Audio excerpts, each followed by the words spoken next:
warahmatullahi wabarakatuh. Perkenalkan, nama saya Restia dengan NIM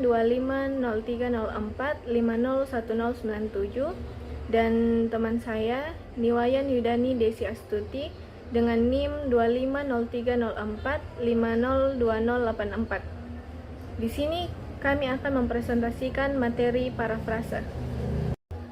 Parafrase adalah teknik pengungkapan kembali suatu konsep, informasi, atau gagasan yang terdapat dalam sebuah sumber tertulis ataupun lisan ke dalam bentuk susunan kata-kata baru oleh penulis tanpa sedikit pun mengubah makna atau pesan esensial dari sumber aslinya. Adapun fungsi parafrase yang pertama yaitu pencegahan plagiarisme. Menurut Akhaida Sabarti pada tahun 2018, parafrase adalah cara fundamental untuk memasukkan ide orang lain secara etis ke dalam tulisan kita. Plagiarisme terjadi ketika penulis hanya mengubah sedikit kata atau menyalin struktur kalimat secara keseluruhan tanpa mengakui sumber. Yang kedua itu peningkatan keterbacaan. Penulis dapat menyederhanakan bahasa yang rumit, menyernihkan terminologi yang ambigu, atau memadatkan uraian yang terlalu panjang dari sumber asli, sehingga membuat teks lebih mudah dipahami oleh pembaca. Yang ketiga itu penguatan argumen. Parafrase digunakan untuk mendukung, menjelaskan, atau memperkuat argumen penulis sendiri dengan merujuk pada teori atau hasil penelitian dari sumber kredibel. Membuat parafrase membutuhkan lebih dari sekadar mengganti beberapa kata dengan sinonim. Proses ini melibatkan perubahan struktural dan leksikal yang mendalam. Adapun cara membuat parafrase yaitu: yang pertama, memahami konteks sumber. Baca teks asli beberapa kali, jangan hanya fokus pada kata per kata, tetapi pada pesan keseluruhan dari paragraf atau kalimat. Setelah membaca, singkirkan teks asli dan ungkapkan kembali ide utama secara lisan atau tulis dalam catatan Anda sendiri. Yang kedua yaitu mengubah struktur dan gaya bahasa. Poin pertamanya, perubahan struktur kalimat atau sintaksis. Ubah kalimat aktif menjadi kalimat pasif atau sebaliknya. Ubah klausa atau anak kalimat menjadi frasa atau sebaliknya. Pecah satu kalimat menjemuk yang panjang menjadi 2 atau 3 kalimat tunggal yang lebih efektif. Ubah urutan penyampaian informasi, misalnya memindahkan keterangan waktu atau tempat ke awal kalimat.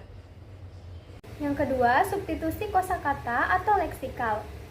Ganti kata-kata kunci dan frasa utama dengan sinonim yang maknanya sesuai.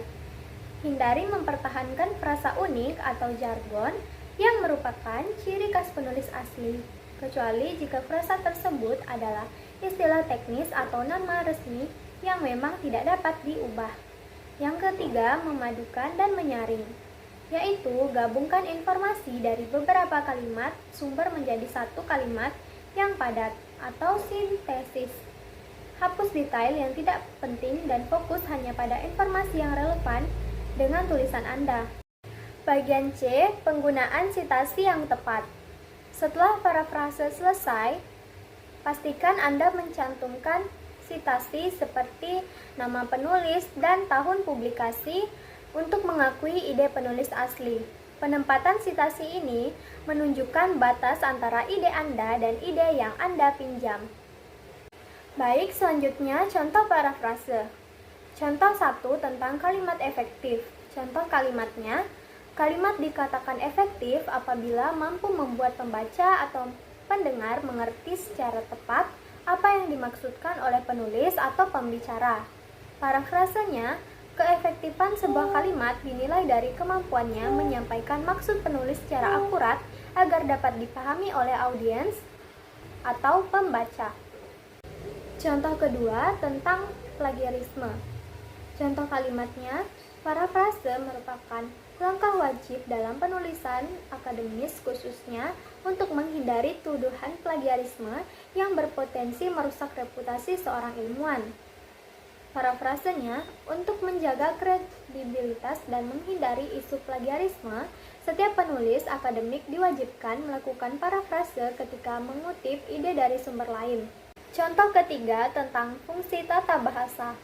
Contoh kalimatnya, pemahaman mendalam diperlukan agar seorang penulis dapat menyusun kalimat yang sesuai dengan kaidah dan aturan penulisan yang baku. Parafrasenya, agar tulisan memenuhi standar penulisan baku, penulis harus menguasai tata bahasa secara mendalam sehingga mampu merangkai kalimat sesuai dengan kaidah yang ditetapkan.